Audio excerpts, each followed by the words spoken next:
Oke, kembali lagi bersama gua Aras Vilayegi FEB UI 2010 dan Mbak Ana Amalia Agus FEB 98. Kita bareng. Saya Helmi FE 989. Oke.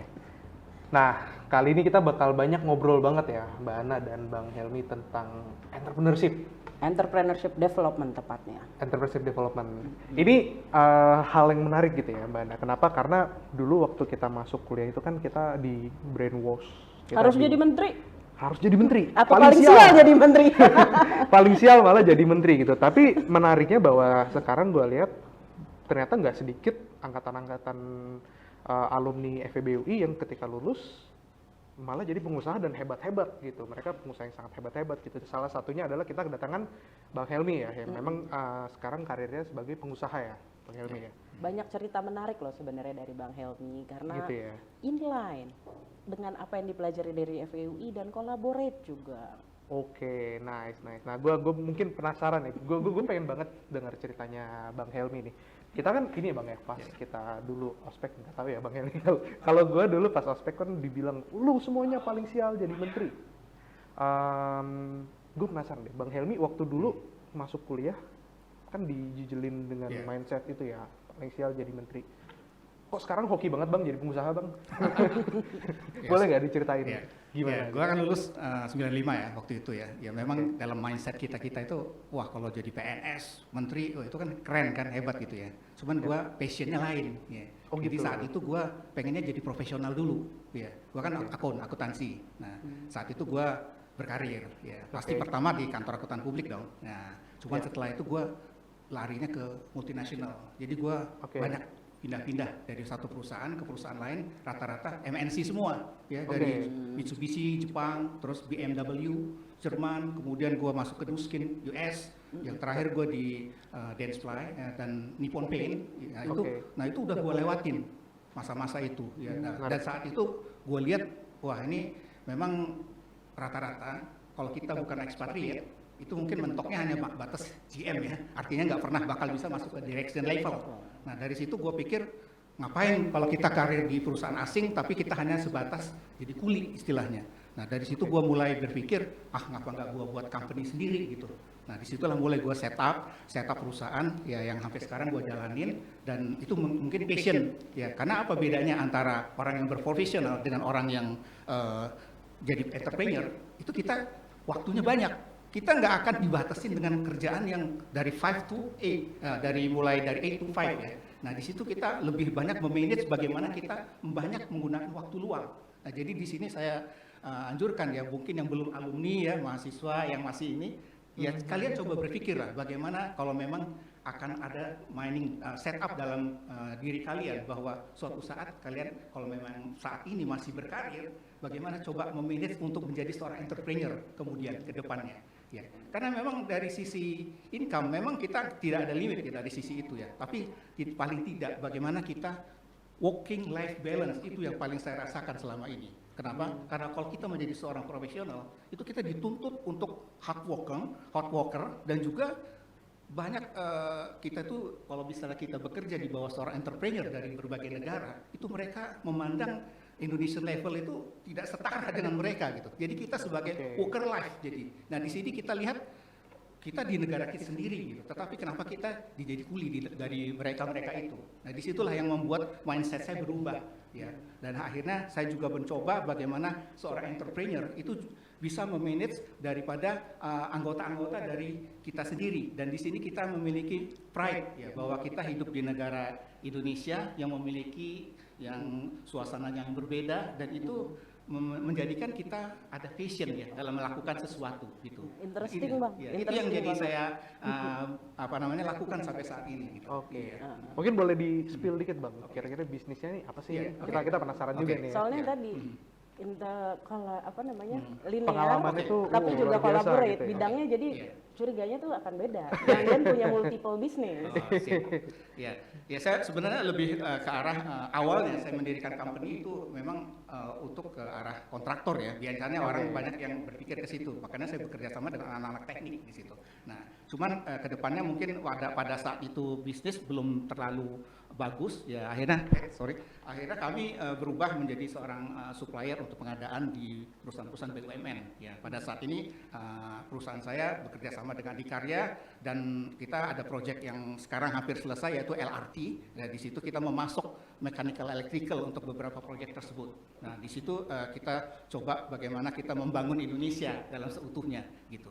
Nah, ini yang saya lakukan sekarang ini. Tapi saya juga tidak akan lupa dengan background saya sebagai seorang accountant. Ya, makanya saya membuat kantor jasa akuntan atau KJA, dan KJA ini kita sudah coba plot kantor kami ada di Rasuna, dan di situ kita membina klien-klien kami baik dari UMKM sampai ke corporate, ya, sehingga kita melakukan ya pembuatan financial report, taxation sampai ke arah advice kepada beberapa company supaya company-company itu menjalankan usahanya dengan sesuai dengan good corporate governance. Ya. Jadi di sini kita lihat bahwa saya tidak akan lepas dari background saya, dan mungkin karena saya juga passion untuk mengajar, ya. Jadi saya juga sebenarnya dosen ya dari universitas-universitas yang ada swasta di Jakarta. Jadi saya juga coba keluarkan ilmu saya, sharing knowledge ke beberapa anak-anak murid saya, sehingga saya merasa bahwa ilmu yang saya sudah dapatkan selama ini bisa saya kontribut. Dan di sini sesuai dengan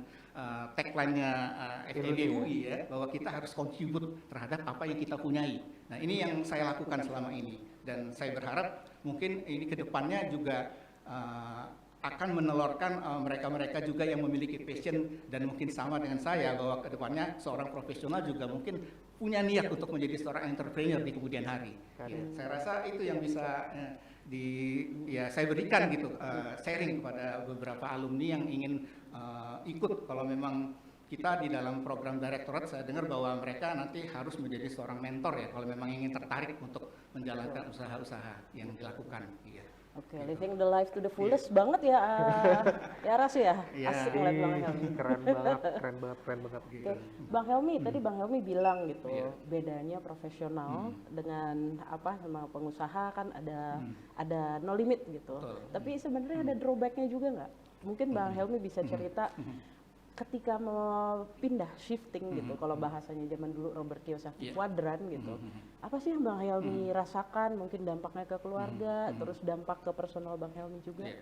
Ya, memang itu sesuatu yang harus kita sadari, ya. Mungkin banyak yang sudah baca bahwa di buku Robert Kiyosaki, ya, shifting dari seorang profesional ke entrepreneur itu pasti akan ada bloody dalam hal apa? Karena kita terbiasa dengan fixed income, ya. Seorang salaryman, kalau orang bilang yang kerja sebagai profesional, itu biasa enjoy dengan apa yang sudah dia terima secara fixed monthly, dan di situ ya artinya menciptakan yang namanya sesuatu atmosfer di mana dia di comfort zone, ya, artinya zona nyaman. Ya, kenapa? Karena di situ dia kalau dia memanage cash flow dia gampang saja gitu. Ya, artinya secara monthly apa aja expense yang harus dia lakukan itu sudah tetap gitu, ya. Tapi bagi seorang entrepreneur mungkin itu nggak akan didapatkan, ya. Kenapa? Karena dia akan ada namanya up and down. Ya, tidak selamanya dia akan mendapatkan secara tetap, dan tapi juga tidak selamanya dia akan mendapatkan secara yang berlebih. Nah, ini yang harus di manage, ya. Dan ini yang perlu dipikirkan bahwa dari beberapa alumni kalau ingin terjun ke dalam bidang entrepreneur, bahwa ini harus diperhatikan, ya. Kenapa? Apabila kalian memang nanti sudah berkeluarga, pasti nanti akan merasakan bahwa sesuatu yang akan kita alami nanti di kemudian hari gitu, ya. Baru saya mau nanya Bang, istrinya gimana tuh responnya tuh yang biasanya rutin terus tiba-tiba biasanya skincare sebulan 5 juta jadi fluktuatif, bisa turun bisa naik. Ya, itu yang dialami oleh saya pada awal-awal sekali, ya. Artinya memang kita akan merasakan scare, ya, dari sisi itu, ya. Tapi ya itu harus kita harus sabar, ya. Kenapa kita harus patient? Karena sesuatu itu pasti ada kaitannya dengan yang di atas, ya. Yang di atas itu akan memberikan rezeki apabila kita ulet bekerja, dan itu yang suatu yang pasti. Anak-anak akan memiliki rezeki sendiri, ya, dan itu kita tidak boleh mengabaikannya, ya. Dan di sini pentingnya bahwa kita harus percaya bahwa sesuatu yang kita peroleh itu memang berbanding lurus dengan apa yang kita kerjakan, gitu. Ya, jadi ya saya berpesan kepada beberapa mahasiswa nanti kemudian yang ingin menjadi seorang entrepreneur itu harus dipikirkan ya. Artinya apa? Karena di satu sisi kita akan mendapatkan waktu yang banyak ya, tapi di sisi lain kita harus pastikan bahwa itu tidak akan mempengaruhi daripada income kita sendiri yang kita terima gitu. Terkait income Bang, pas waktu shifting dari pegawai ke ini, Abang nyiapin nggak Bang semacam dana darurat buat istri dan tabungan buat modal dasar itu perlu persiapan berapa lama ya Bang? Iya. Ya makanya saya waktu melakukan sebagai seorang profesional ya itu kan memang hampir 20 years ya sebagai profesional. Kita pada saat itu harus saving ya. Nah, saving itulah nanti akan menjadi modal capital kita ya. Apalagi kalau kita membuat suatu company, pasti yang namanya capital expenditure itu sesuatu yang paling penting ya. Dan di situ ya saving yang sudah kita lakukan itulah yang nanti menjadi modal dasar kita. Nah, jadi ya, saya rasa itu tergantung ya, memang ada beberapa yang langsung terjun dalam bidang entrepreneur, artinya mereka memang sudah memiliki capital yang kuat ya, tapi ya ini kita lihat bagaimana background dari masing-masing mereka yang sudah menjalani ini gitu ya. Nah tapi ya saya ada termasuk mungkin bukan level Y ataupun level E ya, kita anggap bahwa pada masa-masa zaman saya dulu kita nggak bukan seorang yang kaya gitu, artinya saya juga dari keluarga yang biasa dan orang tua juga masih PNS pada saat itu, jadi kita berpikir secara realitas bahwa hal-hal yang seperti itu mungkin saya akan tidak terima seperti yang biasa beberapa karyawan dapat terima atau lakukan gitu. Jadi di sini saya juga berpesan bahwa untuk menjadi seorang entrepreneur paling tidak kita harus memiliki strong capital ya. Dan di sini yang paling utama adalah knowledge ya. Kenapa? Karena tanpa kita ada pengetahuan baik dari sisi manajerial maupun dari sisi how to manage the company, itu kita nanti harus mendapatkan kesimpulan bahwa suatu saat company kita ini tidak akan going concern. Ya, makanya banyak beberapa perusahaan yang collapse itu karena mereka tidak memiliki dari sisi pengetahuan, dan ilmu yang didapatkan itu adalah pada saat mereka bekerja di beberapa perusahaan dan dia di situ menggali. Ya memang saya beruntung banyak bekerja di perusahaan multinasional karena banyak sekali yang akan kita dapatkan ya. Kenapa? Karena di perusahaan-perusahaan multinasional itu mereka memang perusahaan yang memang sudah lama, long term, dan dia memang established sudah dari beberapa tahun sebelumnya, dan itu mereka memiliki code of conduct ya, dalam arti semua perlu ada namanya compliance, SOP, dan termasuk namanya guideline ya. Saya banyak di finance ya, itu kayak saya ambil contoh waktu saya di Gensfly perusahaan US, ya, itu dia ada namanya corporate finance guideline. Nah di situ kita harus ngikutin, mengadop bagaimana dari headquarter Amerika US itu mereka memiliki bagaimana cara menjalankan secara finansialnya di sini, dan itu harus dilakukan. Kenapa? Karena di tiap country, di tiap negara itu mereka memiliki guideline seperti itu. Nah, itu yang menyebabkan kenapa banyak perusahaan asing itu lebih lebih long term sifatnya ya, di Indonesia ini. Ya, jadi saya pikir itu yang bisa saya berikan. Oke, mungkin pertanyaan terakhir ya, Mbak Ana ya. Mungkin ada buat teman-teman yang masih kuliah mungkin ya sekarang, atau mungkin yang udah bekerja dan ingin terjun ke entrepreneurship. Where to start? Bagaimana? How to start? How to start? Ya, seperti yang saya jelaskan tadi bahwa memang untuk menjadi seorang entrepreneur itu pertama harus ada passion dulu. Ya. Jadi kalau memang mereka tidak memiliki keinginan, itu memang nanti akan patah di tengah jalan. Ya. Kenapa? Karena ya seperti yang saya jelaskan tadi bahwa paling tidak di dunia entrepreneur itu kita dituntut untuk mandiri. Ya. Kenapa? Karena semuanya itu dia dimulai dari zero. Ya. Dan dari zero itulah dia harus melihat bagaimana sesuatu yang jadinya tidak ada menjadi ada gitu ya. Nah ini, dan kreativitas itu paling diutamakan dalam sisi entrepreneur.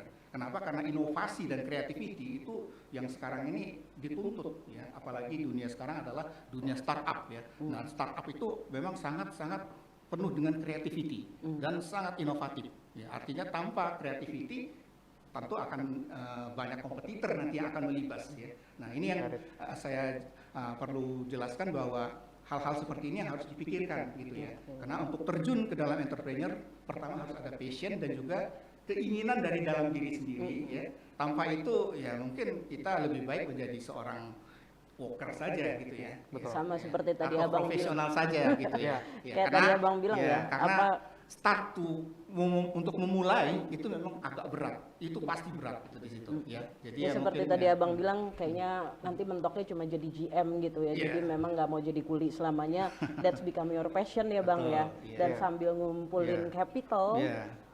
Yang apa salah satunya capital ternyata kayak bukan hanya duit, Bukan. tapi Tapi juga knowledge. knowledge Iya. dan sedikit masalah network dan Network, iya, betul. apa namanya Iya, dari situ. Iya. Karena gue juga kebetulan sempat dengar masukan dari temen, lu kunci keberhasilan usaha itu ada 3. Yang pertama itu adalah doa, yang kedua itu usaha, yang ketiga itu orang dalam. betul. Wah itu mesti dibahas di Episode seri berikutnya. berikutnya. Oke, kalau gitu thank you banget. Thank you banget Oke, Bang Bang Helmi. Helmi sharingnya. Nanti kita harus bikin satu episode lagi ini karena ngobrolnya kayaknya belum tuntas. Oh dan masih banyak resource FEUI alumni yang lain Betul. yang akan masuk dalam Soalnya seri tadi ini. Bang Helmi bicara kalau sekarang itu eranya startup dan pembicara kita berikutnya itu adalah salah satu founder startup yang namanya nggak pernah didengar sama orang-orang.